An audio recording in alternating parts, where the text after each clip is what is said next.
প্রতিজ্ঞা ধারাবাহিকের নতুন প্রোমোতে দেখা যাচ্ছে স্বর্ণলতা রায় ওয়েলফেয়ার ট্রাস্টের প্রতিষ্ঠা দিবসের অনুষ্ঠান চলছে। সেখানে অভির ঠাকুমাকে গিয়ে প্রণাম করে ছুটি, ধন্যবাদ জানায় এই সমাজে সেবামূলক প্রতিষ্ঠানের জন্য।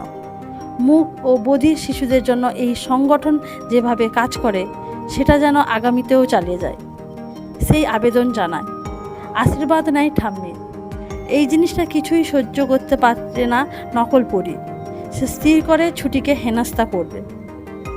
নকল পরী পানীয়ের গ্লাসে নেশার ওষুধ মিশিয়ে দেয়, কিন্তু দুর্ভাগ্যক্রমে সেই শরবতের গ্লাস না নিয়ে ছুটি অন্য একটি গ্লাস নেয়, আর নকল পরী নিজেই নিজের ফাঁদে জড়িয়ে সেই গ্লাসটি বেছে নেয়। তারপরেই সে মঞ্চে উঠে জানায় সে আসল পরী নয়, বরং আসল পরী অন্য কেউ। অভি যখন তাকে প্রশ্ন করে কে আসল পরী, ছুটিকে দেখায়। এই প্রোমো দেখে দর্শকরা কিন্তু দারুণ খুশি। তাহলে কি এবার অভি বুঝতে পারবে আসল পরীকে?